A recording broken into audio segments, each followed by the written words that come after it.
جی ناظرین، حرف راز میں بریک کے بعد آپ کو خوش آمدید کہتے ہیں۔ گزشتہ دنوں HEC کے چیئرمین ڈاکٹر طارق بنوری کو ناقص کارکردگی کی بنیاد پر ان کے عہدے سے ہٹا دیا گیا، اور اس کے بعد پھر ایک خاص طبقہ جو ہے ان کے حق میں کمپین چلا رہا ہے، اور بہت سارے لوگ اس بات پر جو ہے شکر گزار ہیں حکومت کے کہ ایک ایسے بندے کو ہٹایا گیا جس نے اعلیٰ تعلیم کے فروغ کے لیے کوئی گناہ کردہ کام نہیں کیا، اور شکایات ہی رہیں، اور سٹیک ہولڈرز کو ان سے شکایت رہیں، اور اس حال کے اندر اور ان کے دور کے اندر یہ حال بھی ہوا کہ یونیورسٹیز تنخواہ دینے کے قابل نہیں رہیں، اور نہ ہی جو اسکالرشپ تھے ان کے اوپر کوئی کام ہوا، اور یہ سب طارق بنوری صاحب کا آپ سی وی لے کے جو ہیں وہ بیٹھے ہوئے ہیں، اور اس سی وی کے حوالے سے دیکھیں پاکستان کے اندر ایک عجیب و غریب دستور بن گیا ہوا ہے کہ میری ایک ٹرینور پوسٹنگ ہے اور مجھے ایک میلا فائڈی طور پہ ایک کمیٹی نے بنا کے مجھے سلیکٹ کر لیا ہے، تو میں تو 4 سال پورا کروں گا جیسے میں الیکشن ووٹ لے کے آیا ہوں۔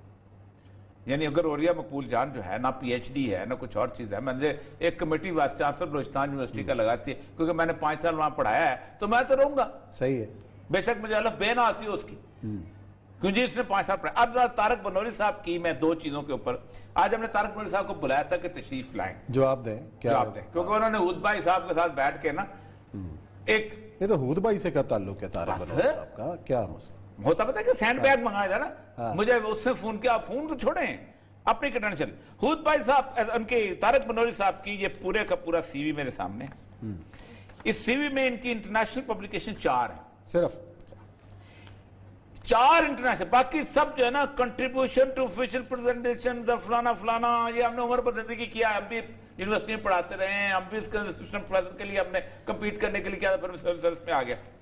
4 پبلیکیشن سے حساب سے کہ شخص کسی یونیورسٹی میں ایسوسیٹ پروفیسر نہیں ہو سکتا۔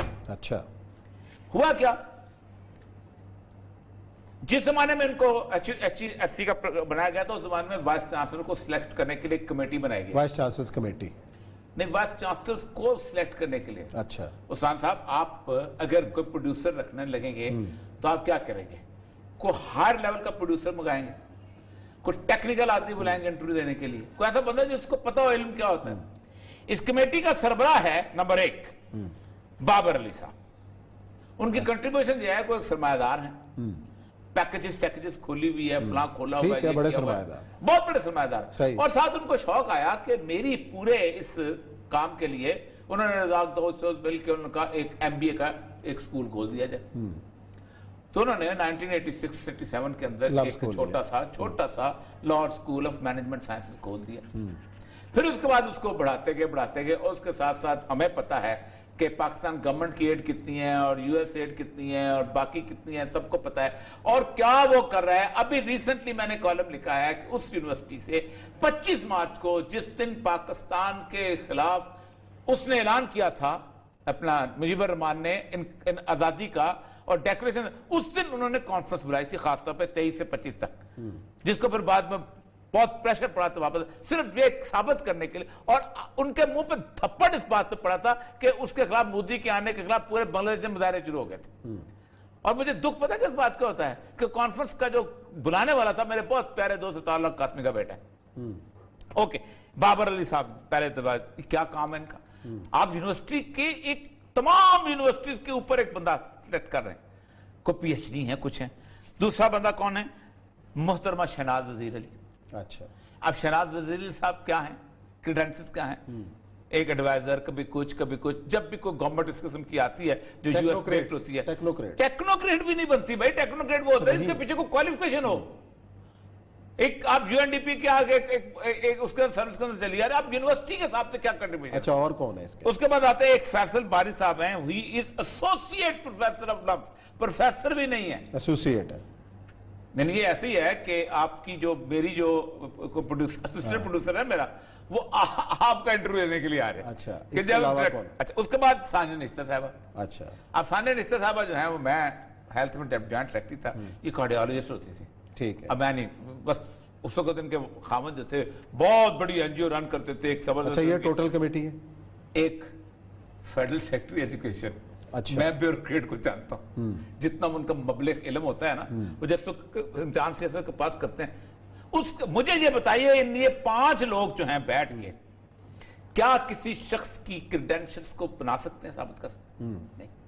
اب آئے بنوری صاحب بنوری صاحب بن گئے، بننے کے بعد کیا کیا؟ اب یہ سارے کا سارا لوگوں نے کرتے پتہ کیا الزام لگایا؟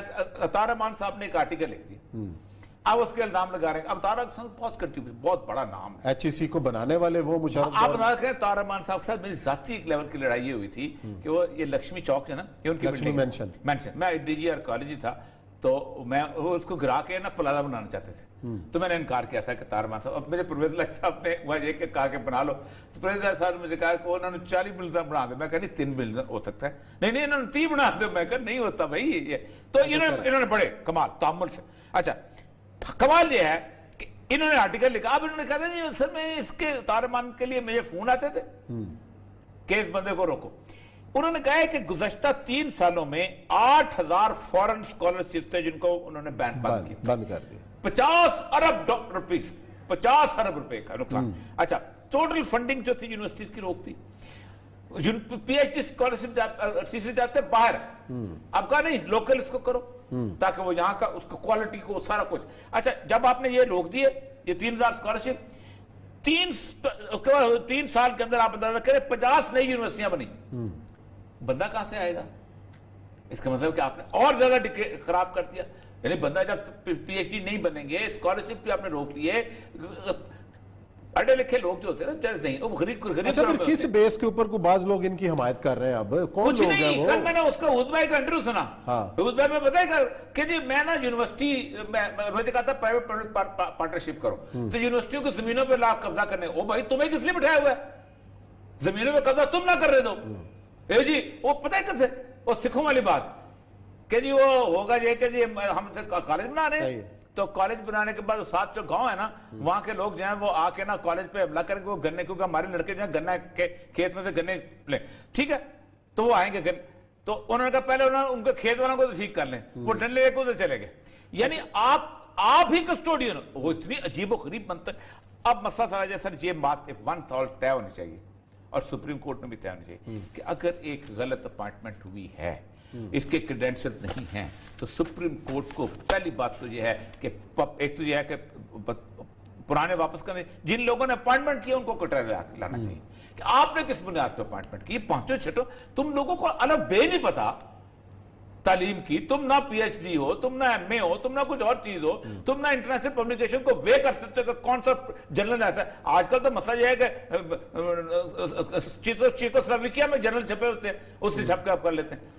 چلیں جی بریک لیتے ہیں، اور امید ہے کہ جو ہم نے پوائنٹ اٹھائے ہیں اور جو ارباب اختیار ہیں اس پر نوٹس بھی لیں گے، اور آئندہ کو جس کو بندے کو بھی اس پوسٹ پہ لگانا ہے کم از کم قابل تو ہو جو سٹیک ہولڈرز کو ساتھ لے کے چلے، ان کے مسائل کو سمجھے. اسی نوٹ کے ساتھ بریک لیتے ہیں. بریک کے بعد آئیں گے اور ذکر کریں گے الخدمت کے سربراہ عبدالشکور ہمارے ساتھ موجود ہوں گے، اور کیا پلان لے کے آ رہے ہیں اس رمضان میں، اور ویکسین کے حوالے سے ان کے کیا جو ہیں وہ آئندہ منصوبے اس پہ کریں گے بات.